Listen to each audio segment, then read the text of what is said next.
एकदाच हा gravy base बनवून ठेवा आणि पावभाजी, कारल्याची भाजी, मिसळ, उसळ, पनीर, मसाला भात, चिकन, अंडा करी अशा 20 पेक्षा जास्त रेसिपी अगदी झटपट तयार करा.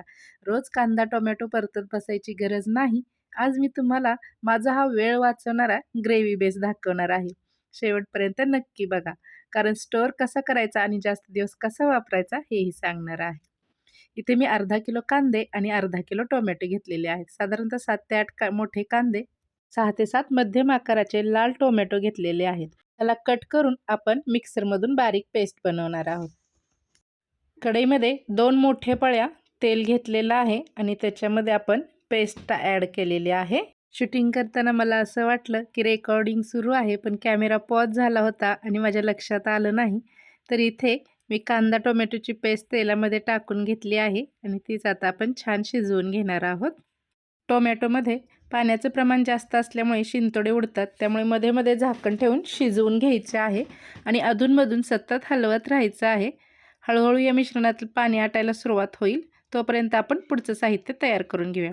इथे मी पाऊण वाटी लसूण आणि अर्धी वाटी आलं घेतलेलं आहे. आल्याचे साल काढून स्वच्छ धुवून तुकडे करून घेतलेले आहेत. हे दोन्ही आपण मिक्सरमध्ये अगदी बारीक वाटून घेऊया.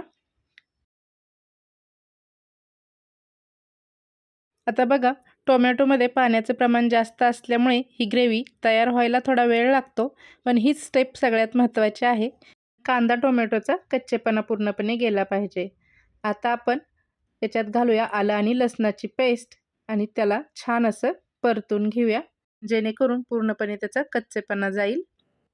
हा बेस एकदा व्यवस्थित तयार करून ठेवला तर रोजच्या स्वयंपाकात तुमचा खूप वेळ वाचतो. हा बेस तयार झाला की त्यापासून तुम्ही वेगवेगळ्या प्रकारच्या भाज्या बनवू शकता. तुम्ही चिकन आणि मटणासाठीच नाही तर पावभाजी, मिसळ, उसळ, पनीरच्या भाज्याही करू शकता.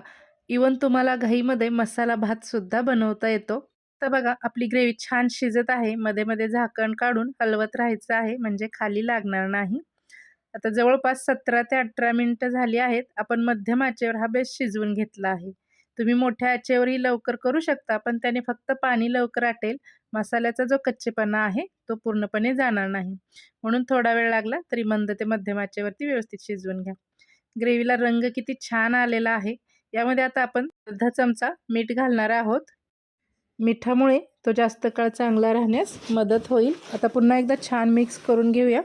आता आपल्याला हा बेस अजून थोडा शिजवून घ्यायचा आहे, जोपर्यंत पूर्ण पाणी आटून मसाला तेल सोडायला सुरुवात करत नाही. आता बघा, आपला ग्रेव्ही बेस हळूहळू तयार होत आहे. सतत हलवत राहिल्यावर आता मसाल्याला थोडं थोडं तेल सुटायला लागलेलं आहे आणि त्यातलं पाणी अजूनच कमी होत चाललेलं आहे. असंच अजून एक 5 ते 10 मिनटं आपल्याला मसाला मंद गॅसवरती परतवून घ्यायचा आहे. ही स्टेप खूप महत्त्वाची आहे, कारण जर बेसमध्ये पाणी राहिलं तर लवकर खराब होण्याची शक्यता असते. त्याच्यामुळे पूर्णपणे त्यातलं पाणी जे आहे ते आटलं पाहिजे. आता विचार करा, रोज कांदा टोमॅटो चिरणे, वाटणे आणि तेल सुटेपर्यंत भाजणे यासाठी जाणारा वेळ किती वाचेल. फक्त हा एक बेस तयार ठेवा आणि पाहिजे त्यावेळी तुमच्या आवडीची भाजी तयार करा. आता आपला बेस पूर्णपणे तयार आहे. त्याला तेलही सुटलेलं आहे. यामध्ये आपण कोणतेही तयार मसाले घातलेले नाहीत. फक्त कांदा, टोमॅटो, आलं, लसूण, तेल आणि थोडंसं मीठ एवढ्या साध्या साहित्यात हा बेस तयार केलेला आहे. हा बेस पूर्णपणे थंड करून घेऊया. थंड झाल्यानंतर एखाद्या स्वच्छ कोरड्या आणि हवाबंद काचेच्या भरणीत भरून ठेवा. तुमच्याकडे जास्त बेस तयार झाला असेल तर तो 2 भागांमध्ये विभागून ठेवा. एक भाग फ्रीजमध्ये आणि दुसरा भाग फ्रीझरमध्ये ठेवू शकता. मी असंच करते, कारण हा बेस रोजच्या भाज्यांसाठी लागतो. फ्रीजमधला बेस संपला की फ्रीझरमधला बेस वापरायला मिळतो. आणखी एक सोपी ट्रिक म्हणजे हा बेस आईस क्यूब ट्रेमध्ये भरून फ्रीज करू शकता. नंतर जेवढी गरज असेल तेवढे क्यूब काढून वापरता येतात.